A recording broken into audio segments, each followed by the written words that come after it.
Hello.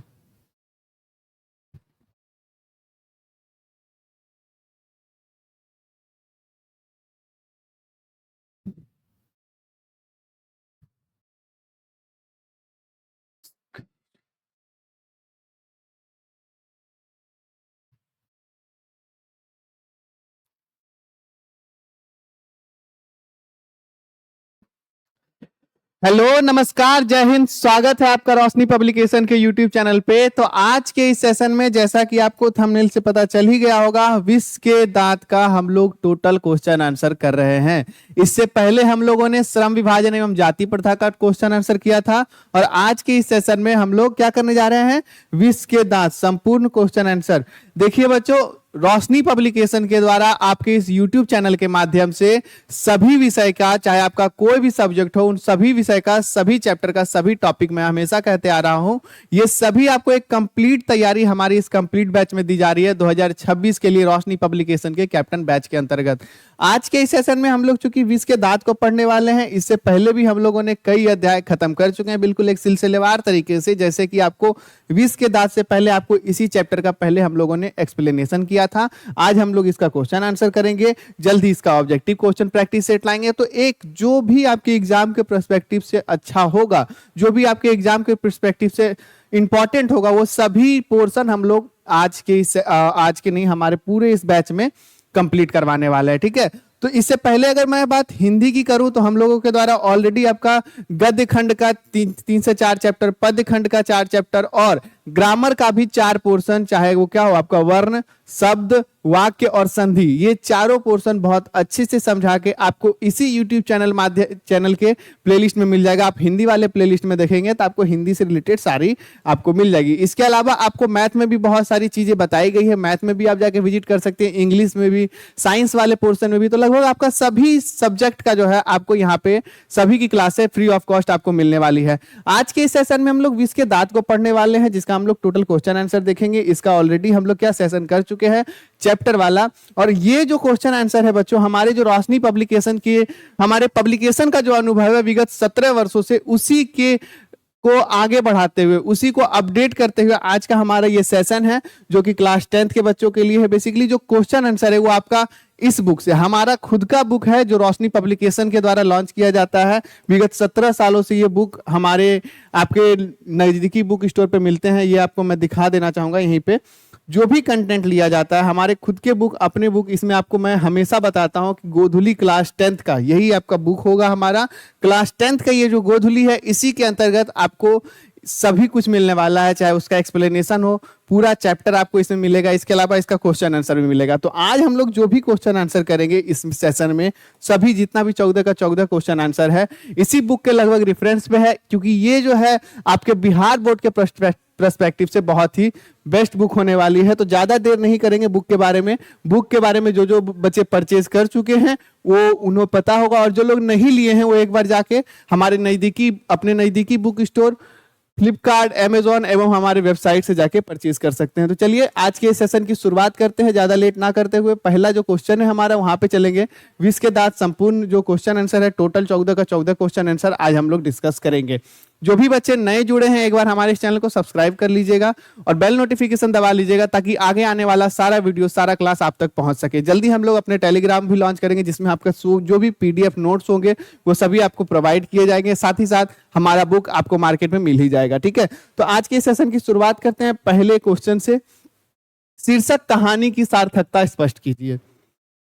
शीर्षक कहानी मतलब विष के दांत। विष के दांत क्या है? एक कहानी है। विष के दांत क्या है? हमारी एक कहानी है, और वो कह रहे हैं कि ये इसके जो शीर्षक है ये कितना सार्थक है, कितना ज्यादा इंपॉर्टेंट है, ये कितना सही साबित होता है कि यही जो है विष के दांत कहानी का शीर्षक विष का दांत ही होना चाहिए।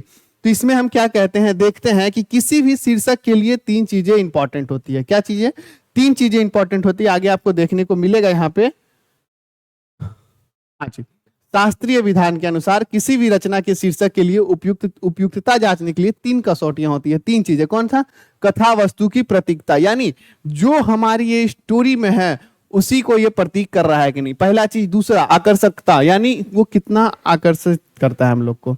वो ये जो हमारा हेडिंग है विष के दांत, वो कितना आकर्षित करता है, वो रीडर को कितना आकर्षित करता है। और तीसरा चीज संक्षिप्तता, बहुत छोटा हो, सुंदर हो और उस पूरे कहानी को अपने अंदर समेटे हुए हो, उसी को क्या कहते हैं, शीर्षक। तो इसमें क्या है, प्रस्तुत कहानी विष के दांत में, ये जो हमारा विष के दांत है में सारी कहानियां सेन दंपति के अहम के इर्द गिर्द घूमती है। अहम यानी उसके घमंड की, यानी जो कि विष के समान है, जो कि विष के समान है। सारी घटनाएं उनके ही परिवार को लेकर घटित होती है, इसलिए शीर्षक के अहम को विष तत्व मौजूद है, यानी अहम को यहाँ पे विष कहा गया। विष के दांत शीर्षक अत्यंत ही आकर्षक है, क्योंकि पाठक को यह बात खींचता है कि यह विष के दांत है क्या।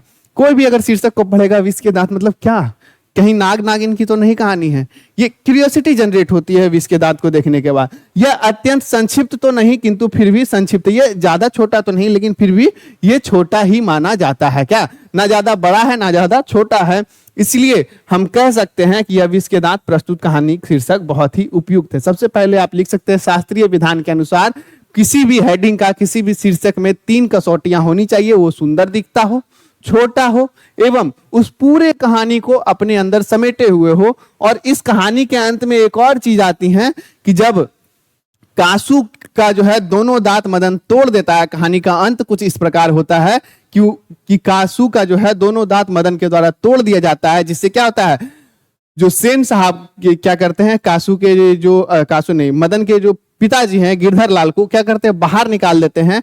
लेकिन गिरधर लाल सेन साहब के आगे नहीं झुकता है, जिसके कारण क्या होता है, उनका अहम, उनका जो घमंड होता है, उनका विष जो होता है चूर चूर हो जाता है। इसीलिए विष के दांत इसका यहां से भी रिलेट किया जाता है। तो आप एक बार इस तरह से अगर क्वेश्चन आंसर लिख के आएंगे, इस तरह से लिख के आएंगे, किस तरह के शास्त्रीय विधान के अनुसार, तो पढ़ने वाले को भी आकर्षित करता है। शास्त्रीय विधान के अनुसार किसी भी रचना के लिए शीर्षक के लिए 3 उपयोगी है, छोटा हो, आकर्षक हो और उस पूरी कहानी को सार्थकता स्पष्ट करता हो। यह छोटा भी है, ज्यादा छोटा नहीं है, फिर भी छोटा है, आकर्षक भी है और लेखक को क्या करता है, और जो पाठक होते हैं उसे आकर्षित करता है और इस कहानी को अच्छी तरह से डिनोट करता है। चलिए आगे बात करेंगे हम लोग दूसरा। सेन साहब के परिवार में बच्चों को पालन पोषण किए जा रहे लिंग आधारित भेदभाव को अपने शब्दों में वर्णन करें। सेन साहब के परिवार में बच्चों के पालन पोषण में किए जा रहे बच्चों का जो सेन साहब के परिवार में, ये थोड़ा कैमरा दिक्कत हो गया था। हाँ, तो सेन साहब के परिवार में जो बच्चों का जो पालन पोषण हो रहा था, बच्चों का क्या हो रहा था, बच्चों का जो पालन पोषण हो रहा था उसमें क्या लिंग आधारित भेदभाव हो रहा था। सेन साहब की 5 बेटियां थी। कितनी बेटियां? 5 बेटियां और 1 बेटे थे, लेकिन उन 5 बेटी की जो परवरिश थी वो एक अलग तरीके से हो रही थी और उसके बेटे के जो परवरिश थे वो अलग तरीके से हो रहे थे। इस तरह सेन साहब के परिवार में लिंग आधारित भेदभाव देखने को मिलता है। तो ये कहां कैसे लिखते हैं, सेन साहब एक अमीर आदमी थे, गरीब आदमी भी नहीं थे। उनके परिवार में 5 लड़कियां और 1 लड़का था। जैसे कि मैंने आपको बताया, इस परिवार में लड़का एवं लड़कियों के पालन पोषण में काफी भिन्नता बरती जाती थी। दोनों के पालन पोषण में ऊंच नीच देखा जाता था। लड़कियों के लिए अलग नियम थे, उनके लिए शिक्षा भी दूसरी तरह की थी, लेकिन लड़के के लिए अलग नियम और अलग शिक्षा। क्या? लड़कों के लिए अलग नियम, जो लड़के थे, एक ही तो लड़का था, कौन? खोखा। क्या था? अलग नियम थे और अलग शिक्षा। लड़कियों के लिए बहुत ही सामान्य शिक्षा की व्यवस्था थी। इसके विपरीत खोखा को शुरू से ही इंजीनियर के रूप में देखा, वो छोटा ही था लेकिन उसको क्या इंजीनियर के रूप में देखा जाता था। लड़कियों पर उतनी उनकी शिक्षा पर ध्यान नहीं दिया जाता, पहला चीज। दूसरा, लड़कियों को क्या नहीं करना चाहिए पूरी तरह से सिखाया गया। और दूसरी ओर खोखा के लिए सिद्धांतों को बदल देना सेन परिवार के लिए आम बात थी। यानी लड़कियों को बिल्कुल सलीका सिखाने के लिए बिल्कुल उन्हें टाइट करके रखा जाता है, लेकिन वही खोखा को क्या पूरी छूट थी, जो तुम करो खोखा वही सही है। यही होता था लड़कों के पालन पोषण में। इस तरह सेन परिवार में बच्चों के पालन पोषण में लिंग आधारित भेदभाव व्याप्त था। दूसरा क्वेश्चन आप इस तरह से लिख सकते हैं, पूरा गागर में आप सागर भर सकते हैं, और इस तरह से अगर आप लिखेंगे तो बहुत अच्छा क्वेश्चन आप आंसर ले पाएंगे और ज्यादा से ज्यादा अंक उठा पाएंगे। दूसरा नंबर का आप इस तरह से लिख सकते हैं, सारा क्वेश्चन का आंसर आपको हमारे ये कैप्टन रोशनी पब्लिकेशन के गोधुली बुक में मिल जाएगा। ठीक है, क्लास 10th भाग 2।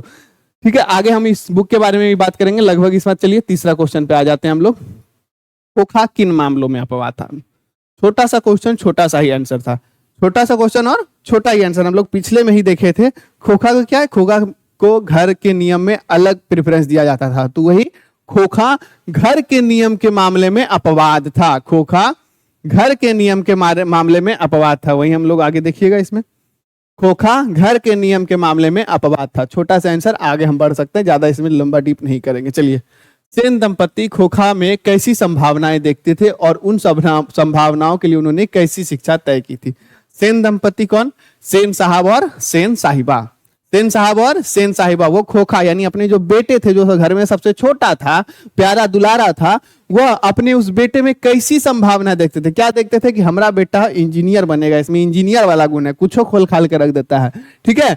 उन संभावनाओं के लिए उन्होंने कैसी शिक्षा तय की थी, पढ़ेंगे पूरा। आइए, सेन दंपति खोखा में इंजीनियर बनने की संभावना देखते थे, इसके लिए उन्होंने ऐसी ही शिक्षा तय की थी, इंजीनियर बनाने के लिए शिक्षा तय की थी। और इसको आगे आप जोड़ सकते हैं, और क्या किए थे उन्होंने,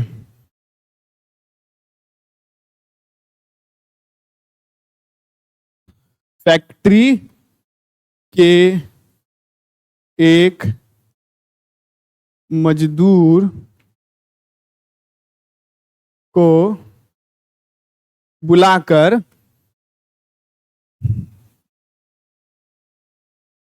खोखा को कैसी शिक्षा दी थी? खोखा को घर में ही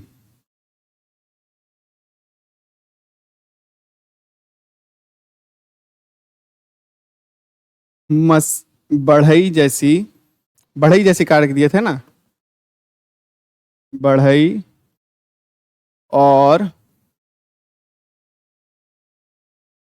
लोहार के जैसी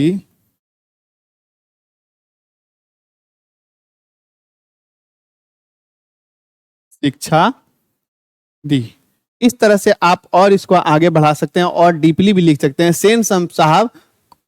सेन दंपति जो है खोखा में इंजीनियर बनने की संभावना देखते थे, इसके लिए उन्होंने ऐसी शिक्षा तय की थी। कैसी शिक्षा? उन्होंने फैक्ट्री के एक मजदूर को बुलाकर खोखा को घर ही में बढ़ई और लोहार जैसी शिक्षा देने लगे थे, ताकि वो क्या करे, अभी से खोखा कल पुर्जों के बारे में समझे, नट क्या होता है, वोल्ट क्या होता है, सब उसके बारे में समझे और आगे बढ़कर वो बहुत बड़ा इंजीनियर बनाए। सेन साहब ऐसा सोचते थे। चलिए आगे बात करते हैं, स्वप्रसंग व्याख्या करें। स्वप्रसंग व्याख्या करें, आप लोग बच्चों क्लास 6 से ही करते आ रहे हो बहुत अच्छे तरीके से। प्रस्तुत पंक्तियां हमारे पाठ्य पुस्तक किसले भाग 2 से, प्रस्तुत पंक्तियां हमारे पाठ्य पुस्तक किसले भाग 1 से।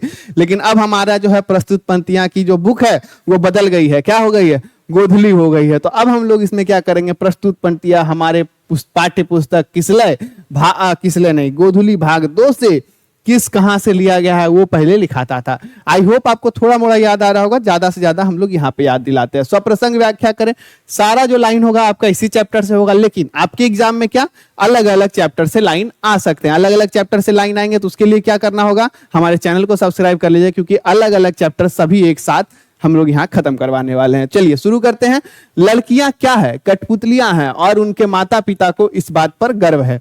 ये कहां से लिया गया? हमारे इसी विष के दांत से लिया गया है। सारा चैप्टर हमारा इसी जितना भी अभी स्वप्रसंग व्याख्या आएगा इसी चैप्टर से लिया गया है। तो इसमें क्या है, लेखक व्यंग्य करते हैं कि लड़कियां क्या है, कठपुतलियां हैं, यानी जो लिंग आधारित भेदभाव सेन परिवार में हो रहा था उन पे लिखते हैं कि लड़कियां क्या है, कठपुतलियां हैं, उनको क्या है जैसे रखना चाहोगे वैसे रख सकती है। और सेन साहब को इस बात पर गर्व है और घर वालों को और उनके माता पिता को यानी सेन दंपति को इस बात पर गर्व है। इसको हम लोग इस तरह से सजा के लिख सकते हैं व्याख्या में कि प्रस्तुत पंक्तियां विष के दांत शीर्षक कहानी से उद्धृत है, जो कि महान साहित्यकार नलिन विलोचन शर्मा द्वारा लिखित है।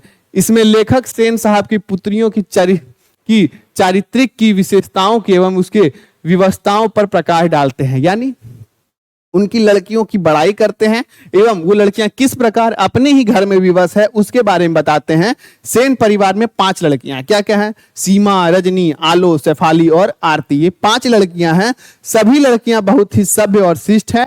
सभ्यता एवं शिष्टता की शिक्षा उन्हें अपने माता पिता से मिली हो या अथवा नहीं मिली हो, लेकिन उन्हें क्या नहीं करना चाहिए, क्या करना चाहिए वो बताया गया या ना बताया गया हो, क्या नहीं करना चाहिए, इनकी उन्हें बहुत अच्छी तालीम दी गई है। आगे भी आप इसमें लिख सकते हैं। इस पंक्ति में स्त्री भेद पर तीखा व्यंग्य है। बताए थे मैंने क्या क्या, लड़कियां क्या है, कठपुतली है, ये क्या है, एक व्यंग्य है।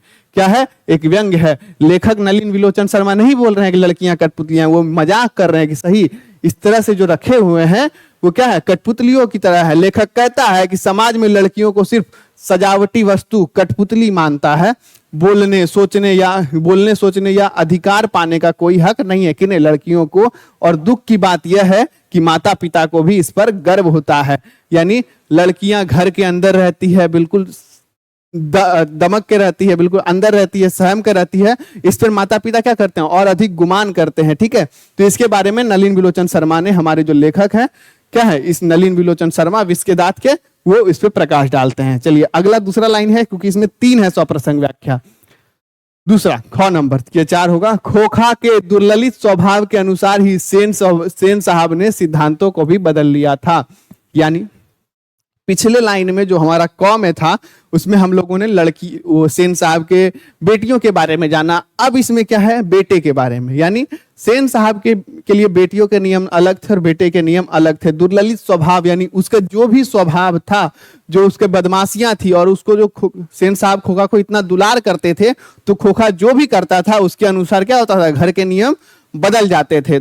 तो आगे इसमें हम लोग कैसे लिखेंगे, उसी तरह प्रस्तुत पंक्तियां महान साहित्यकार एवं आलोचक नलिन विलोचन शर्मा लिखित कहानी विष के पाठ से उद्धत है। यहाँ देखिए 2 टाइप से लिख सकते हैं। पहला में मैंने अलग लिखा है, दूसरा में अलग लिखा है। इसमें लेखक ने सेन दंपति द्वारा बच्चों के पालन पोषण में अपनाई गई लिंग भेद संबंधी भेदभाव पूर्ण नीति पर प्रकाश डाला है। क्या किया है, लिंग संबंधी जो हमारा जो सेन साहब के यहाँ भेदभाव हो रहा था उस पर प्रकाश डाला। और क्या डाला है, सेन साहब का एक ही लड़का है, कौन, खोखा। इसमें कौन बताते हैं, बढ़िया से बताते हैं, सेन साहब का एक ही लड़का है। जैसे मैंने पिछले बार में बताया कि सेन साहब की 5 बेटियां थी, 5 का नाम खोखा। उसे जरूरत से ज्यादा छूट मिलती है, इस पर कभी कोई दबाव नहीं डाला जाता। इससे वह मनमौजी, तुनुक मिजाज और काफी शरारती हो गया, इसलिए वो हमेशा कुछ ना कुछ गड़बड़ करता ही रहता है। और इसी के अनुसार क्या होता है, घर के नियम बदलते ही रहते हैं। यहाँ बताया गया है कि कैसे माता पिता अपने बेटे के अनुसार सही गलत बदल देते हैं। अगर खोखा को कोई बात पसंद नहीं आती है तो उसे ठीक मान लिया जाता है, यानी लड़कों की हर बात तर्कहीन ढंग से स्वीकार कर ली जाती है। तो इस प्रकार स्पष्ट है खोखा के स्वभाव के अनुकूल ही सेन साहब अपने सिद्धांत को बदल लिया करते थे। तो ये पूरा आपका इस तरह से आपको एक्सप्लेन करना होगा। लेखक इस लाइन के माध्यम से क्या कहना चाह रहा है उसको एक पूरा व्याख्या के अनुसार आपको इस तरह लिखना होगा। तो आई होप आपको दूसरा भी ये समझ में आ गया होगा। एक बार सॉरी मैं स्क्रीनशॉट नहीं लेने दे रहा हूं, इसका भी आप ले सकते हैं और इसका भी। और किसी का अगर छूट गया हो तो आप ये क वाला भी ले सकते हैं, पहले ये और ये। चलिए अब हम गौ में चलेंगे अगला क्वेश्चन पे, जो स्वप्रसंग व्याख्या का ही हमारा क्या है, गौ नंबर है। ऐसे ही लड़के आगे चलकर गुंडे, चोर और डाकू बनते हैं। कहाँ का लाइन है पता है, विष के दांत में जब क्या होता है, जब गिरधर लाल मोहन को पीटता रहता है, जब गिरधर लाल मोहन को पीटता रहता है और उसके घर से सेन साहब तक जब आवाज आती है तो सेन साहब कहते हैं कि ऐसे ही लड़के आगे चलकर गुंडे, चोर और डाकू बनते हैं।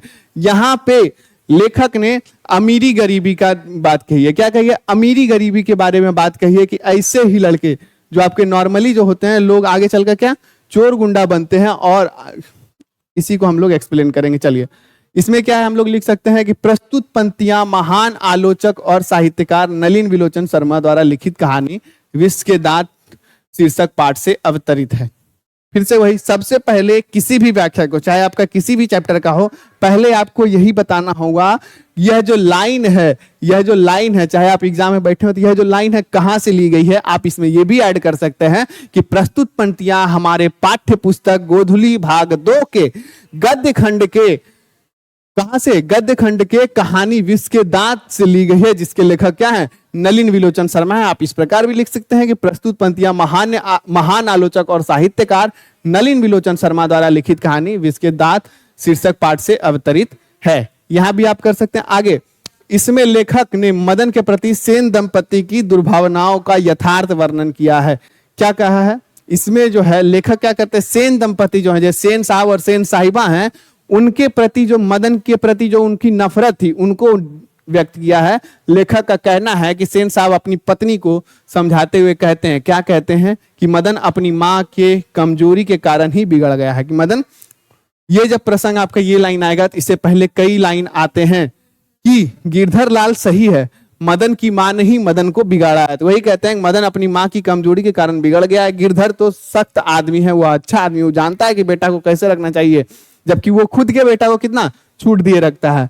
अगर वह इसी तरह उनके साथ सख्ती से पेश आता है तो मदन के आचरण में कुछ सुधार हो सकता है, क्योंकि मार के भय के कारण ही आचरण में सुधार होता है। यानी वो अपने खोखा के लिए सारे बदमाशी के रास्ते खोल देता है, लेकिन वहीं अगर मदन कुछ कर देता है तो उस पे क्या, उस पे इस तरह के आरोप लगते हैं। आगे इसमें आएगा आपका, क्योंकि मार के भय के कारण ही आचरण में सुधार होता है। कहने का तात्पर्य है कि बच्चों को अनुशासन में रखना बहुत आवश्यक होता है, लेकिन यह नियम केवल साधारण परिवार के बच्चों पर ही लागू होता है।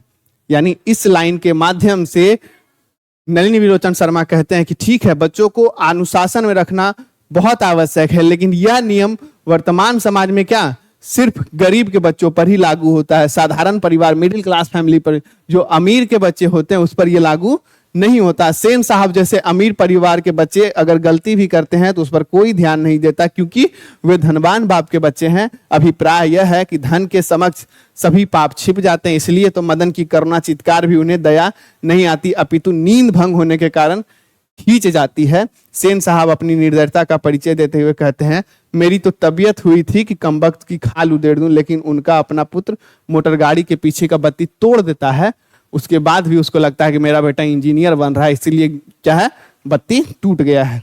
ठीक है, आगे इसमें यही बात करेंगे, सजा देने के बजाय उनकी नासमझी कहकर टाल देते हैं। ये क्या है, ये लाइन उसको दिखाता है, ये लाइन इस बात को इंडिकेट करता है किस तरह सेन साहब अमीरी और गरीबी के बीच ऊंच नीच को, भेदभाव को दिखा रहे हैं नलिनी विलोचन शर्मा बहुत अच्छे तरीके से। ठीक है, तो आई होप आपको ये वाला भी समझ में आ गया होगा। सबसे पहली लाइन इसमें क ख ग तीनों तरह के भेदभाव को बहुत अच्छी तरीके से दिखाया गया। पहली आपका जो व्याख्या वाला जो लाइन था उसमें क्या, लड़कियों के प्रति किस तरह आपका भेदभाव होता है उसके बारे में बताया गया। दूसरा जो आपको व्याख्या था उसमें लड़कों को किस प्रकार छूट दी जाती है इस प्रकार बताया गया। तीसरे लाइन में अमीरी और गरीबी के बीच के खाई को पाटने का जो है विष के दांत के लेखक नलिनी विलोचन शर्मा करते हैं। तो ये आपका यहाँ से भी स्क्रीनशॉट ले लीजिए, यहाँ से भी आप लिख सकते हैं। अगर आप चाहते हैं आंसर लिखना बनाना खुद से तो खुद से भी बना सकते हैं।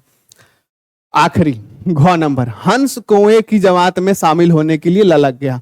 आखिरी लाइन में जब आपका मदन और खोखा का जब लड़ाई होती है वहां का ये लाइन है। क्या है, मदन और खोखा का जब लड़ाई होता है तो वहां का ये लाइन है। और इसमें कहते हैं कि मदन जब बाहर खेल रहा होता है और खोखा जो कि अमीर बाप का बेटा होता है उसको भी मन करता है कि बाहर जाएं और हम भी बाहर खेलें, तो बोलता है जाके हम भी खेलेंगे। तो और लगता है कि घर में क्या, वहां से ज्यादा तो बाहर मजा आ रहा है। तो उसी में लेखक रखते हैं कि हंस यानी कौन, खोखा, जो सेन साहब का अमीर बाप का बेटा था, वो कौए की जमात में शामिल होने के लिए लग गया।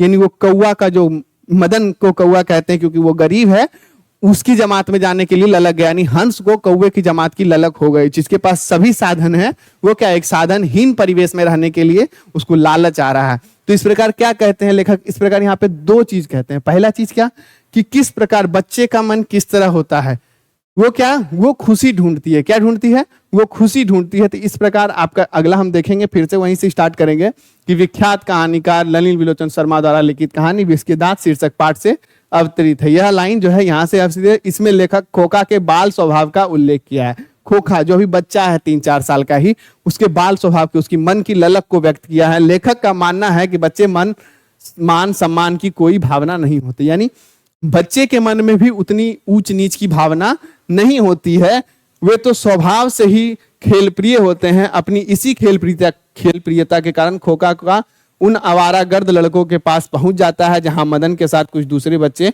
बंगले के अहाते के बगल वाली गली में धूल में खेल रहे थे।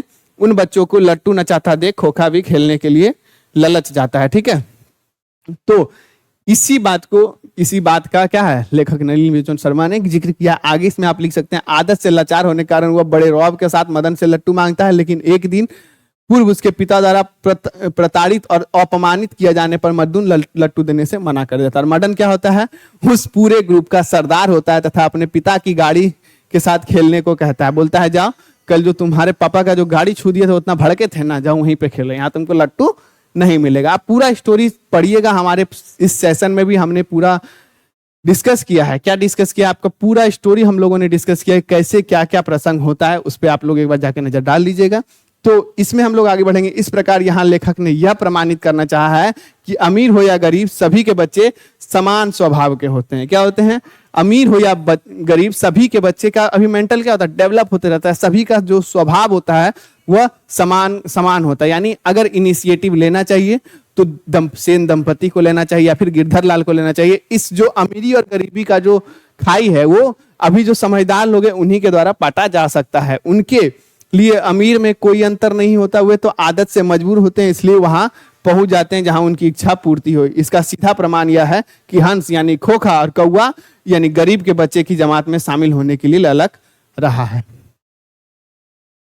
ज्यादा लंबा और लेंदी हो गया है, बट फिर भी आप ले लीजिए, पूरा डीप एक्सप्लेनेशन है। जहां भी आपका जो भी आप अपने से साइड करना चाहे कर सकते हैं, लेकिन इस तरह से आप लिखेंगे तो आपका कोई भी मार्क्स यहाँ से छूटने वाला नहीं है, क्योंकि जब भी सप्रसंग व्याख्या आता है आपका 5 मार्क्स का आता है और 5 मार्क्स में आपको ये पूरा इस तरह लिखना ही होगा। उसके आसपास की कहानियां, इस लाइन के आगे का कुछ वाक्य, इस लाइन के पीछे का कुछ वाक्य, तो इस तरह से आपको बिल्कुल व्याख्यात्मक ढंग से लिखना होगा। कहाँ से लिया गया है, लेखक कौन है, इसके बारे में आपको बिल्कुल अच्छे से बताना होगा। तो चलिए 5 यहाँ पे सप्रसंग व्याख्या हो गया। आई होप आप स्क्रीनशॉट ले लिए होंगे। 6ठा नंबर क्वेश्चन पे हम लोग चलते हैं। कुल मिला के जितना भी क्वेश्चन है हम लोग सभी इसमें ही डील करने वाले हैं। तो इसमें बढ़ते हैं। सेन साहब और उनके मित्रों के बीच क्या क्या बातचीत हुई और पत्रकार मित्र ने उन्हें किस तरह का उत्तर दिया। कहानी के स्टार्टिंग में एक डाइनिंग रूम में जब जिक्र होता है, बहुत सारे पत्रकार मित्र, सेन साहब के बहुत सारे मित्र आते हैं, तो उस समय एक पत्रकार भी आता है और उसके साथ एक बेटा भी आता है जो देखने से होनहार लगता है। तो उसके बीच जो है क्या होता है, कन्वर्सेशन होती है। क्या कन्वर्सेशन होती है हम लोग एक ही बार देखते हैं, ज्यादा टाइम लगे। सेन साहब ड्राइंग रूम में उनके कुछ मित्रों के साथ और एक पत्रकार मित्र भी उपस्थित थे। यानी ड्राइंग रूम में उनके कुछ मित्र आए हुए थे और एक पत्रकार बंधु भी थे जो कि उन्हीं के मित्र थे, वो भी उपस्थित थे। सभी आपस में बातचीत कर रहे थे कि किसका बेटा क्या कर रहा है। यानी आपस में उन लोगों की बातचीत हो रही थी। क्योंकि पत्रकार बंधु का जो बेटा था वो भी साथ में आया था, तो देखने से होनहार लग रहा था।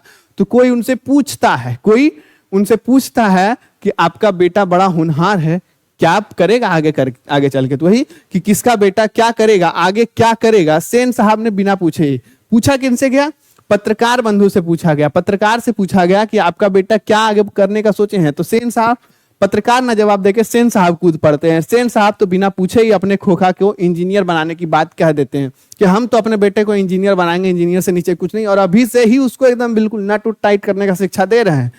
जब पत्रकार महोदय से पूछा गया तो उन्होंने उत्तर दिया। पत्रकार महोदय बहुत ही शालीन उत्तर देते हैं और सभ्य उत्तर देते हैं। क्या देते हैं कि मैं चाहता हूं मेरा बेटा पहले जेंटलमैन बने, भले वो अपने आर्थिक स्थिति के लिए यानी अपनी अर्थव्यवस्था के लिए जो भी करे, लेकिन उससे पहले जेंटलमैन यानी एक अच्छा इंसान बने, जेंटलमैन जरूर बने, और जो कुछ भी बने उसका काम है उसके लिए उसे पूरी तरह आजादी। यानी हम सेन साहब की तरह उनको एक इंजीनियर बनने के लिए फोर्स नहीं करेंगे, पहले हम उसको एक अच्छा इंसान बनाएंगे, उसके बाद आगे उसकी इच्छा जो कुछ भी बनना चाहे। तो इस तरह से क्या होते हैं, सेन साहब बहुत तिलमिला जाते हैं उसके उस उत्तर पे। ठीक है, तो आप इस तरह से आंसर लिख सकते हैं। 6 नंबर का क्वेश्चन आपका आंसर ले लीजिए। 7वां नंबर, मदन और ड्राइवर के बीच विवाद के द्वारा कहानीकार क्या बताना चाहता है। कहानीकार जब कहानी का शुरुआत होता है तो मदन और ड्राइवर की लड़ाई का जिक्र करता है। जब कहानी का अंत होता है तो मदन और खोखा की लड़ाई का जिक्र करता है। और इसमें कहानीकार कहना चाहता है कि उस समय जो मदन और ड्राइवर की लड़ाई हो रही थी तो मदन इसलिए हार गया क्योंकि झोपड़ी वाले यानी जो गरीब लोग हैं, गरीब और अमीर की जब लड़ाई होगी और जब गरीब का साथ ना देकर अमीर का साथ देगा तभी गरीब की हार हो सकती है। लेकिन वहीं जहां पे मदन और खोखा का लड़ाई हुआ था या मदन और कासू का लड़ाई हुआ था, वहां पे क्या कोई बीच में गरीब का बच्चा नहीं पड़ा था, जिसके कारण मदन ने आसानी से खोखा को हरा दिया था। तो अमीरी और गरीबी की जो लड़ाई होती है उसके बीच क्या डिफरेंस होता है, इसके बारे में लेखक बात करते हैं। चलिए बात करेंगे यहाँ पे। मदन और ड्राइवर के बीच विवाद का मुख्य कारण मदन द्वारा सेन साहब की गाड़ी को छूना और ड्राइवर का इससे मना करना था। इसके द्वारा कहानीकार उच्च और निम्न वर्ग की लड़ाई और निम्न वर्ग लोगों द्वारा उच्च वर्ग की तरफदारी करने की प्रवृत्ति दर्शाना चाहते हैं। वही बात है जो मैंने अभी आपको बताया, उच्च वर्ग अमीर यानी और निम्न वर्ग यानी गरीब, इन दोनों वर्गों के बीच की लड़ाई। और इसमें क्या करते हैं, निम्न वर्ग के लोग क्या करते हैं, उच्च वर्ग का सहयोग कर देते हैं। इसी को क्या दर्शाना, अब वर्तमान समाज की जो सच्चाई है उसको दर्शाया गया है। जहां भी उच्च वर्ग और निम्न वर्ग की लड़ाई होती है वहां उच्च वर्ग इसीलिए जीत जाते हैं क्योंकि निम्न वर्ग के लोग भी उच्च वर्ग के लोगों का साथ दे देते हैं। तो यहाँ पे आपका इसी इंसिडेंट्स को दर्शाया है हमारे लेखक नलिन विरोचन शर्मा जी ने। आगे इसमें बात करेंगे हम लोग, कासू और मदन के बीच झगड़े का क्या कारण था, इस प्रसंग के द्वारा लेखक क्या दिखाना चाहते हैं।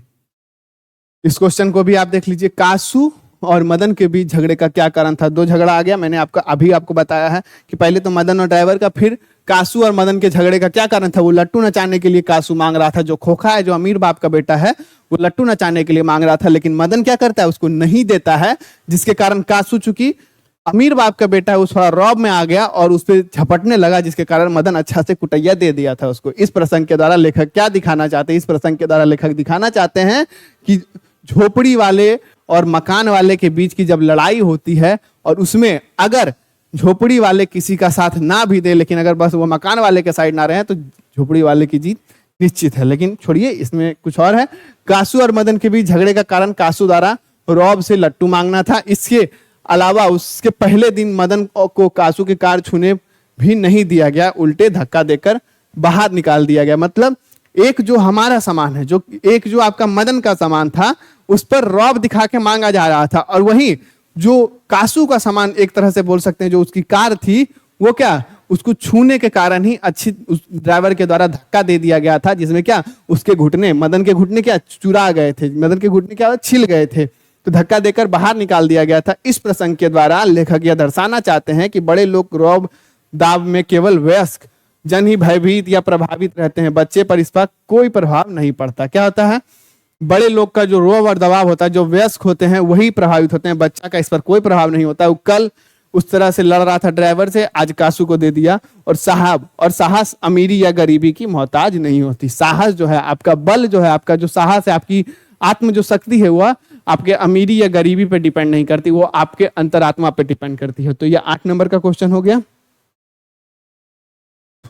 9 नंबर क्वेश्चन पढ़ लीजिए आप। महल और झोपड़ी वालों की लड़ाई में अक्सर महल वाले ही जीतते हैं, पर उसी हालत में जब दूसरी झोपड़ी वाले उनकी मदद अपने ही खिलाफ करते हैं।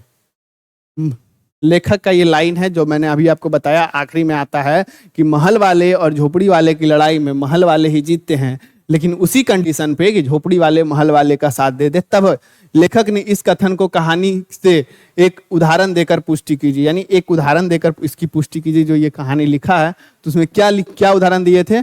मदन सेन साहब के मुलाजिम गिरधर लाल का लड़का था। मदन कौन था, मुलाजिम कौन, गिरधर लाल कौन था, उसके यहाँ क्या अकाउंटेंट का काम करता था।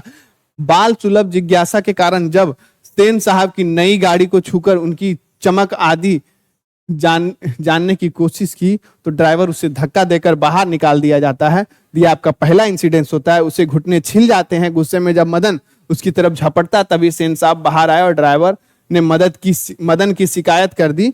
सेन साहब गुस्सा हो गए। उन्होंने मदन की माँ से कहा वहां से ले जाओ उसे, वहां मदन की माँ को वहां से ले जाने को कहा, और साथ ही गिरधर को भी चेतावनी दी। ये क्या था, महल वाले और झोपड़ी वाले की लड़ाई हुई थी, और इसमें क्या हुआ था कि झोपड़ी वाले ने महल वाले की क्या तरफदारी कर दी थी। यहाँ पे महल वाले और झोपड़ी वाले की लड़ाई में अक्सर महल वाले ही जीते हैं, पर उसी हालत में जब दूसरे झोपड़ी वाले उसकी मदद करते थे। तो यहाँ पे दूसरा झोपड़ी वाला कौन है, ड्राइवर है। कौन है, ड्राइवर है, वो भी एक गरीब आदमी है। चलिए आगे इसमें बात करेंगे। इसी कहानी में मदन के पिता ड्राइवर दोनों ही निम्न वर्ग के संबंध था, झोपड़ी वाले थे, किंतु एक ने दूसरे के खिलाफ झूठी बात कहकर, वो यही नहीं कहा कि गंदा कर रहा है, वो देख रहा था, वो दूर से ही देख रहा था, लेकिन उसे धक्का दे दिया। लेकिन ड्राइवर ने इस बात का जिक्र नहीं किया कि हम इसको धक्का दिए तभी हम पे इतना चिल्ला रहा है। झूठी बात कहकर झोपड़ी वाले को हरा दिया और महल वाले सेन साहब की जीत हुई। यह एक उदाहरण है कि समाज में अक्सर ऐसा होता है। यही निम्न अथवा निम्न मध्य वर्ग की त्रासदी है। यानी ये हमेशा जो अपर लोग होते हैं, जो उच्च वर्ग के लोग होते हैं, उनके द्वारा क्या प्रताड़ित होते रहता है। तो इस तरह से ये आपका एक उदाहरण है जिसमें ये इसका कथन मिलता है कि महल वाला और झोपड़ी वाले की लड़ाई में अक्सर महल वाले ही जीत जाते हैं, पर उसी हालत में जब दूसरे झोपड़ी वाले महल वाले की मदद करें। ठीक है, चलिए 10वां नंबर क्वेश्चन पे आते हैं हम लोग। रोज रोज अपने बेटे मदन की पिटाई करने वाला गिरधर मदन द्वारा कासू की पिटाई करने पर उसी दंडित करने के बजाय अपनी छाती से क्यों लगा लेता है। क्योंकि गिरधर लाल को लगता है कि जो काम आज तक हम नहीं किए, जो साहस हमको दिखाना चाहिए था। जब एक समय ऐसा था कि मदन के घुटने छिल गए थे और उसके बावजूद भी गिरधर लाल के पास इतना नहीं था गिट, इतना गट्स बोल सकते हैं उसको, इतना नहीं था कि वो सेन साहब के आगे ये बोल सके कि मेरे बेटे के घुटने छिल गए इसलिए वो इतना टिमटिमा रहा था, बल्कि उल्टा वो सिर्फ सुन सान के चले आते हैं, क्योंकि वह सेन साहब जो कि उच्च वर्ग के थे, वहां पे काम करते थे, उसके अंडर काम करते थे, बस इसीलिए। लेकिन मदन जो है, जो पिटाई किया किसका, कासू का, खोखा का, क्योंकि खोखा जो है मदन पे रूल करना चाह रहा था, मदन को कह रहा था कि लट्टू दो तुम्हारा ही है लेकिन इस पे मेरा हक है। लेकिन मदन क्या उस अपने आत्मसम्मान में था, तो मदन का इसी आत्मसम्मान की रक्षा के लिए मदन के पिता गिरधारी लाल को क्या लगा कि बेटा हम अपना आत्मसम्मान नहीं बचा पाए लेकिन तुम अपना आत्मसम्मान बचाया, जिससे हम बहुत खुश हुए। और यही लड़ाई करने के बाद भी गिरधर लाल ने मदन द्वारा कासू की पिटाई करने पर भी उसे दंडित करने के बजाय उसे अपनी छाती से लगाया, क्योंकि उन्हें लगा कि इन्होंने आत्मसम्मान को बचाया है, ना कि कोई गलती की है। आगे इसको बढ़िया से डिटेल में देखते हैं। यद्यपि गिरधर रोज रोज अपने बेटे मदन की पिटाई करता था, जब भी कोई भी गलती करता था मदन क्या करता था, गिरधर लाल अपने बेटे मदन की पिटाई करता था। लेकिन उस दिन जब मदन ने कासू की पिटाई,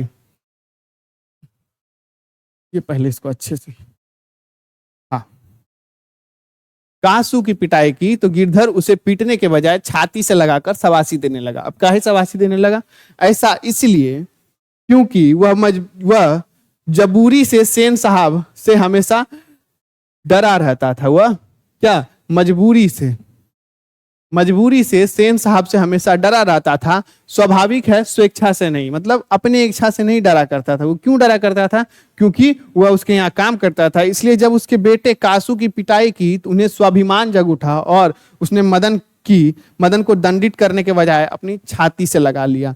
यानी एक तो गिरधर लाल खुद डरा होता था, जब उसका बेटा नहीं डरा तो उसके अंदर का स्वाभिमान जगा कि नहीं, जो काम हमको पहले करना चाहिए था वो मेरा बेटा आज किया है, और अगर आज हम इसका साथ नहीं देंगे तो आगे हमको और परेशानी होगा। इसलिए क्या वो देखा कि जब उसका बेटा अपना स्वाभिमान की रक्षा कर रहा है तो उस पर प्रसन्न हुआ और उसे क्या दंडित करने के बजाय अपनी छाती से लगा लिया। ठीक है, ये आपका 10वां क्वेश्चन। 11वां पे चलिए हम लोग।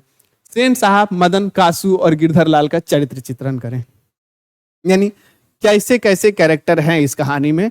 इसका सेन साहब क्या है, सेन साहब एक अमीर व्यक्ति हैं, थोड़े घमंडी किस्म के इंसान हैं, अपने बेटे को अपने इच्छा अनुसार व्यवसाय देना चाहते हैं। मदन गरीब परिवार का एक गरीब लड़का है। वही कासू अमीर जो सेन साहब है उनका बेटा है बिगड़ा हुआ। गिरधर लाल एक सेन साहब के यहाँ कार्य करते हैं, ये भी अपनी रोजी रोटी चलाते हैं। तो ये इस तरह से आप डिटेल में आप लिखना चाहे फिर से लिख लीजिएगा। विष के दांत कहानी में सेन साहब उन अमीर लोगों का प्रतिनिधित्व करते हैं जो अपनी सामर्थ्यता पर फूले नहीं मतलब खूब घमंड करते हैं, उन लोगों का प्रतिनिधित्व करते हैं। यानी सेन साहब क्या करते हैं, उन लोगों का प्रतिनिधित्व करते हैं जो अपना घमंड से चूर रहते हैं और अपने सामने किसी को भी कुछ नहीं समझते। यानी कोई भी आया उसके सामने क्या फटकार देते हैं। ठीक है, अपना गलती कभी नहीं देखते। वो लड़कियों में प्रायः भेद करते हैं, यानी अमीरी गरीबी में भेद करते हैं, लिंग भेद करते हैं, और अपने प्यारे पुत्र की गलतियों को भी नहीं देखते और अपने बेटे को हद से ज्यादा छूट देखते हैं, बल्कि तरह तरह से उसे साहस बढ़ाते हैं। यानी ना ही उसके बदमाशियों को रोकते हैं बल्कि और उसे अप्रिशिएट करते हैं। मदन कहानी का एक और पात्र है। अब दूसरा मदन के बारे में बात करेंगे। यह किरानी कौन, किरानी गिरधर लाल का पुत्र है। इसका स्वभाव में पूरी निर्भीकता झलकती, यानी बहुत निर्भीक है, खुद के स्वाभिमान की रक्षा करने वाला एक निर्भीक आपका बच्चा है, एक लड़का है। कौन, मदन, और पूरा स्वाभिमानी है। वह सेन साहब और उसके बेटे की हैसियत से प्रभावित नहीं होता, भले ही सेन साहब अमीर हो गरीब हो, अपने घर में है, हम अपने घर के राजा हैं। यहाँ तक कि वह कासू को भी पीट देता है। यानी इस कहानी में मदन क्या करता है, इतना साहसी है कि सेन साहब की उतनी चमक धमक से, सेन साहब उतने उच्च वर्ग के हैं, उतने अमीर हैं, इसकी उसे परवाह नहीं है। यहाँ तक अगर उस पे बात आती है, उसके स्वाभिमान पे बात आती है, तो एक बार क्या करता है, कासू को भी धड़ धमोचता है। क्या करता है, कासू को भी पीट देता है। अब बात करेंगे कासू, तो ठीक है, कासू सेन साहब का जिद्दी बेटा है। क्या है, सेन साहब का जिद्दी बेटा है। कहानी वो एक ऐसा लड़के का प्रतिनिधित्व करता है जिन्हें माता पिता का लाड दुलार जरूरत से ज्यादा मिल गया है। परिणाम स्वरूप वह बदतमीज मिजाज एवं मनमौजी हो जाते हैं, बहुत ही बदतमीज हो जाता है और अपने मन का मौजी हो जाता है, जो मन सो करते रहता है। यानी अगर कुछ तोड़ भी दिया जाता है उसके द्वारा तो सेन साहब उसको शाबाशी देते हैं, जिसके कारण वो अपनी इस क्रिया को और आगे बढ़ाता है। गिरधर लाल के बारे में बात करें तो गिरधर लाल सेन साहब के कारखाने में काम करता है। वह अपने मालिक से हमेशा डरता है। गिरधर लाल क्या, अपने जो मालिक है सेन साहब, हमेशा डरता है, क्योंकि उस समय जब कहानी के स्टार्टिंग में ही जब सेन साहब क्या करते हैं, मदन की शिकायत करते हैं तो जी हुजूर जी हुजूर जी हुजूर करके चला जाता है। किंतु उसमें स्वाभिमान अभी भी शेष है, स्वाभिमान की लौ अभी भी बचे हुए, वो बिल्कुल इतना भी नहीं है कि सिर्फ जी हुजूर ही करे। क्यों? क्योंकि कहानी के अंत में जब क्या करता है, जब पीटा जाता है कासू मदन के द्वारा, उस समय उनकी स्वाभिमान की जो लौ है वो ज्वालामुखी में बदलती है और वो बोलती है तुम्हारी काम की ऐसी की तैसी, मेरा बेटा सही किया है। ठीक है, अभी भी शेष है। इसलिए वो मदन द्वारा कासू की पिटाई करने के कारण जब उसे नौकरी से निकाल दिया जाता है तो वह अपने बेटे मदन को पीटता नहीं वरन छाती से लगाकर शाबाशी देता है। यानी गिरधर लाल एक गरीब आदमी है जो कारखाने में काम करता है सेन साहब के, और अपने जो सेन साहब जो मालिक है उससे डरता है, अपनी स्वाभिमान को हमेशा दबा के रखता है। लेकिन इसका मतलब यह नहीं कि उसका स्वाभिमान पूरा खत्म हो गया, स्वाभिमान उसमें अभी भी शेष है। थोड़ा सा जो शेष बचा हुआ था वही स्वाभिमान उनके कहानी के अंत में काम आता है। और क्या करता है, जब कासू की पिटाई होती है मदन के द्वारा तो उस समय मदन पीटा नहीं जाता बल्कि और सीने से लगाया जाता है, क्योंकि मदन जो है अपने स्वाभिमान की रक्षा कर रहा था। यहां तक आई होप आपको समझ में आ गया होगा। फिर से स्क्रीनशॉट ले लीजिए, बहुत बार आप बीच बीच में ले लिया कीजिए। आगे ये सारा आंसर आपको हमारे ये जो बुक है गोधली का, ये जो हमारा बुक है कैप्टन गोधली, इसमें आपको पूरा चैप्टर भी मिलेगा। आपका जो भी चैप्टर होता है वो सारा आपको चैप्टर पहले आपको मिल जाएगा, लेखक परिचय यहाँ पे अलग, फिर आपका ये पूरा चैप्टर मिलेगा, फिर उसके बाद आपका क्वेश्चन आंसर, फिर आपका व्याकरण का भी जो पोर्शन होता है उसका भी क्वेश्चन आंसर आपको हमारे इस बुक में देखने को मिलेगा। हम लोग इसका डिटेल डिस्कशन और लास्ट में करेंगे। इस पे आते हैं हम लोग। आपकी दृष्टि में कहानी का नायक कौन है? तर्कपूर्ण उत्तर दें कि आपकी दृष्टि में इस पूरे कहानी का मेन कैरेक्टर कौन है, नायक कौन है, जिसके इर्द गिर्द कहानी घूम रही है। तो हमारी दृष्टि में तो भाई कौन है? कासू है, खोखा है। क्योंकि देखिए कासू के कारण ही सेन साहब लिंग भेद की तरफ जा पाते हैं, जिसके कारण ये कासू के कारण ही अमीरी गरीबी का ज्यादा झोल झमाटा होता है। तो कासू ही इस कहानी का मेन कैरेक्टर है कि हमारी दृष्टि से कहानी का मुख्य नायक कासू है, क्योंकि सेन दंपति कासू के प्रति संभावनाएं संजोए हैं। यानी सेन दंपति के पास अगर कासू नहीं होता ना तो सेन दंपति का जो अभिमान है वो इतना ऊपर भी नहीं उठता। ठीक है, वो इतना ऊपर भी नहीं उठता। कासू के कारण ही सेन साहब की गाड़ी की बत्ती टूटती है। कासू के कारण ही क्या होता है, सेन साहब की गाड़ी की बत्ती टूटती है। सेन साहब के मित्रों की गाड़ियों की हवा निकाली जाती है। जो पूरा प्रसंग जो होता है कासू के कारण ही होता है। कासू के कारण ही निर्दोष गिरधर की नौकरी चली जाती है। कासू ही पिटाता है तभी जाके गिरधर लाल के अंदर की जो स्वाभिमान है वो बाहर निकलता है। कासू इतना बदमाशी करता है तभी जाके क्या होता है, आपका मदन जो होता है इतना ऊंचा इसमें आ पाता है। तो कासू के स्वभाव के कारण ही सेन साहब मित्रों के बीच मन मनोज कर रह जाते हैं, तथा कासू को लाड़ प्यार के सामने सेन साहब की पुत्रियां को कुछ नहीं है। कासू के दांत भी टूटते हैं, विष के दांत जिसमें संज्ञा दी जाती है। यानी कासू के दांत टूटने के कारण ही इस कहानी का नाम विष के दांत पड़ता है। तो इस पूरे कहानी का जो मेन कैरेक्टर है, मेरे अनुसार, आपके अनुसार अगर कुछ और हो तो आप उसका ही बना सकते हैं, लेकिन अकॉर्डिंग टू अगर आप आइडियल देखा जाए तो इस पूरे कहानी का मुख्य पात्र कासू को माना जा सकता है। आप इसको भी यहां से स्क्रीनशॉट ले लीजिए, उठा लीजिए। आगे आप हम लोग इस पर बात करेंगे। 39 नंबर, आरंभ से ही कहानीकार के स्वर, आरंभ से ही कहानीकार का स्वर व्यंग्यपूर्ण है, ऐसा कुछ प्रमाण उपस्थित कीजिए। यानी ये कहानी में बहुत ज्यादा इंपॉर्टेंट हिस्सा शामिल है, बहुत ज्यादा बिल्कुल सीरियस मुद्दा शामिल है, लेकिन कहानीकार नलिन विलोचन शर्मा इसको बिल्कुल व्यंग्य की तरह से, मजाक की तरह से प्रस्तुत करते हैं। कैसे? वही 2-3 एग्जाम्पल मांग रहा है। क्यों? क्योंकि देखिए सबसे आरंभ होता है तो उसमें ही लड़कियां क्या है, कठपुतलियां हैं, तो ये डायरेक्ट कोई नहीं बोल सकता है, लेकिन व्यंग्य के साइड से मजाकिया ढंग से वो बोलते हैं। ठीक है, तो कुछ प्रमाण उपस्थित करने बोले, यानी कुछ लाइन ऐसा बताइए जिससे पता चले नलिन विलोचन शर्मा की व्यंग्यपूर्ण व्याख्या करते हैं। तो इसमें हम लोग आगे देखिए। पहला, कहानीकार आरंभ से ही व्यंग्य करता है ऐसा जब सेन साहब की नई मोटर कार बगले के सामने खली है, काली चमकती हुई स्ट्रीमलीड जैसे कोयल घोंसले में कि कब उड़ जाए। प्रस्तुत संदर्भ के माध्यम से कहानीकार ने सेन साहब की महत्वाकांक्षी तथा झूठी शान को उजागर किया है। यानी कोयल के घोंसले में क्या, जैसे कोयल के घोंसले में स्ट्रीम, जैसे कोयल घोंसले में, यानी वो कहते हैं कि शुरू से ही जो पहला लाइन ही जब शुरू होता है तो वही कहते हैं, स्ट्रीम कार की जो जिक्र करते हैं वो कहते हैं कि ये सेन साहब इतने बड़े आदमी भी नहीं है कि इस कार को इतना ज्यादा अफोर्ड कर सके। कभी भी अगर इसका डाउनफॉल आएगा सबसे पहले इनका ये गाड़ी ही बाहर होगा। तो इसमें उनका क्या झूठी शान को उजागर किया। इसी प्रकार खोखा जीवन के नियम का अपवाद था, यानी इस प्रकार की लाइन की जीवन के नियम का अपवाद, यानी खोखा कब हुआ था? खोखा का जन्म तब हुआ था जब सेन साहब ने पूरी उम्मीद छोड़ दी थी कि इसके बाद तो अब बाल बच्चा नहीं होगा, लेकिन उसी समय खोखा टपक गया। तो खोखा जीवन के नियम का अपवाद था। इसके अलावा से कहते हैं खोखा घर के नियमों का भी अपवाद था। तो अपवाद का जिक्र करना, या इस प्रकार भी लेखक बोल सकते थे कि खोखा घर के नियम नहीं मानता था, खोखा के लिए घर के नियम नहीं थे। लेकिन एक और लाइन जोड़ना जिसमें थोड़ा सा व्यंग्यात्मक हो, और यह अस्वाभाविक नहीं था कि घर के नियमों का भी अपवाद हो। ये देखिए आपका अगला लाइन आ जाता है, कहानीकार ने ऐसे कहने का अभिप्राय है कि सेन साहब को जीवन के अंतिम पड़ाव में पुत्र पुत्री का जन्म लिया। ठीक है, सेन साहब जब अपनी पूरे उम्मीद छोड़ चुके थे तब खोखा का जन्म हुआ। तो इस तरह से बहुत जगह नियम आपका इसमें एग्जाम्पल मिलता है। लड़कियां क्या है, कठपुतली है, और अब माता पिता को इस पर खूब अभिमान है। विष के दांत जो आपका प्रसंग देखने को मिलता है, वहां भी जब मदन और कासू की लड़ाई होती है तो वहां भी एक जिक्र मिलता है महल वाले की और झोपड़ी वाले की लड़ाई में। तो अलग अलग तरह से बहुत ही इंटरेस्टिंग तरीके से यहाँ पे नलिन विलोचन शर्मा दिखाते हैं।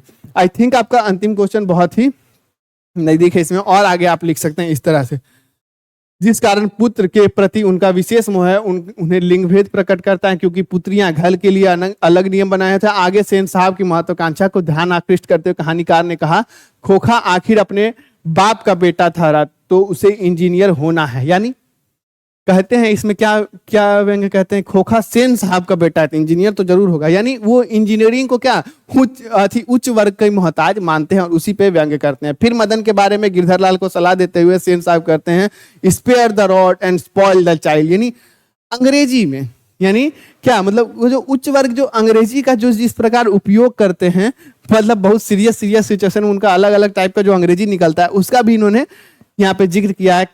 यहाँ कहानीकार सेन साहब पर कटाक्ष करता है कि वह बात अपने पुत्र कासू के लिए नहीं अपनाते। यही बात की spare the rod and spoil the child, एगो लाठी निकाल के पकड़ के धुन दो, उस बात को यहाँ पे वो क्या कहते हैं अपने बेटे कासू के लिए उनका नहीं है लेकिन मदन के लिए है। इसलिए कहानीकार ने महत्वाकांक्षी और सफेद पोशी प्रवृत्ति को उजागर करने के लिए बहुत ही व्यंग्यात्मक शैली यानी मजाकिया जो ढंग है उसको प्रस्तुत किया है। आई होप ये आपका इसके बाद अंतिम क्वेश्चन होगा। जी हाँ, विष के दांत कहानी शीर्षक कितना सार्थक है? पहला आपका शायद फिर से फोकस गड़बड़ आया है।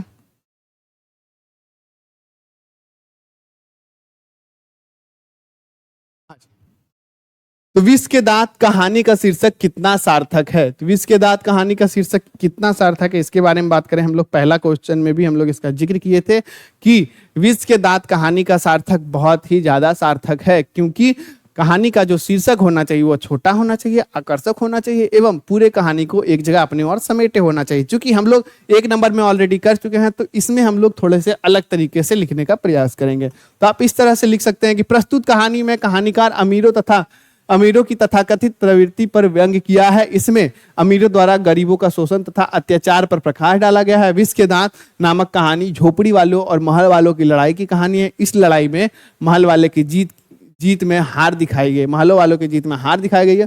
मदर द्वारा पीटने पर खोखा को जो 2 दांत टूट जाते हैं वह अमीरों का प्रदर्शन प्रियता एवं गरीबों का अत्याचार का प्रतीक है। गरीबों पर अत्याचार का प्रतीक है। मदन अमीरों को प्रदर्शन प्रियता और गरीबों पर उनके अत्याचार के विरुद्ध एक चेतावनी है, सशक्त विद्रोह है। यही भाव व्यक्त करना इस कहानी का प्रमुख लक्ष्य है। आपका अगर दीर्घ उत्तरीय में आए तो आप 1 नंबर जैसा लिख सकते हैं। अगर वही आपका 5 नंबर में विष के दांत में पूछ जाए तो आप इस तरह से डिटेल में कर सकते हैं। और आगे है पूरी एक कहानी का आपको पहले सारांश देना होगा और उसके बाद आपको इसकी सार्थकता प्रकट करनी होगी। इसलिए निसंदेह कहा जाता है कि विष के दांत कहानी शीर्षक एकदम सार्थक है। अमीरों के विष के दांत तोड़कर मदन ने जिस तरह उत्साह, ओज तथा आग का परिचय दिया है वह समाज में गिरधर लाल के लिए गर्वोल्लता की बात है। इससे लेखक द्वारा दिया गया बड़ा संदेश बड़ा और मार्मिक बना पड़ा है।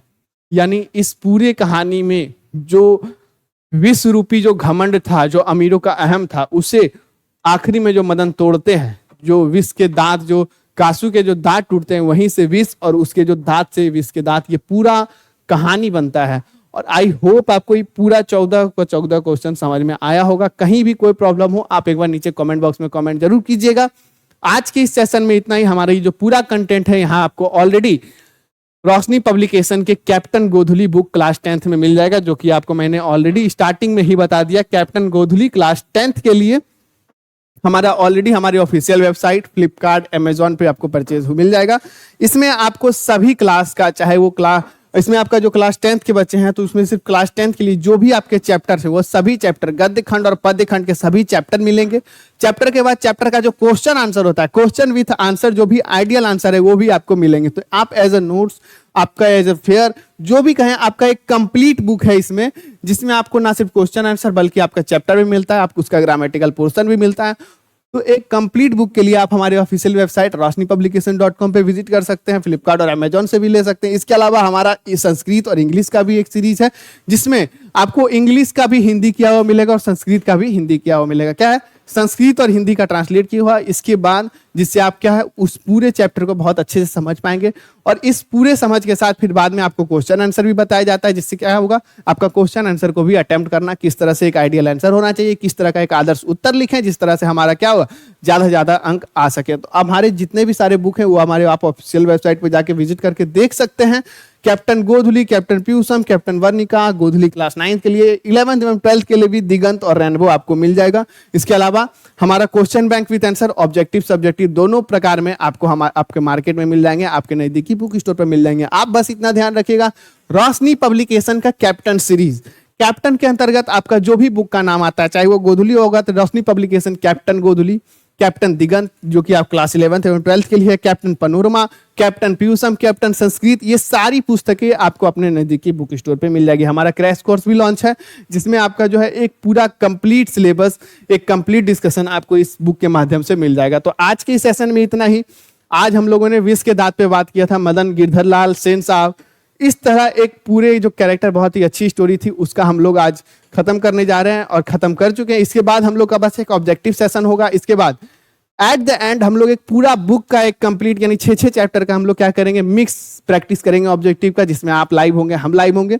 तो आज के इस सेशन में इतना ही। मिलते हैं अगले वीडियो में एक नए टॉपिक, नए चैप्टर के साथ। तब तक के लिए जय हिंद, जय भारत।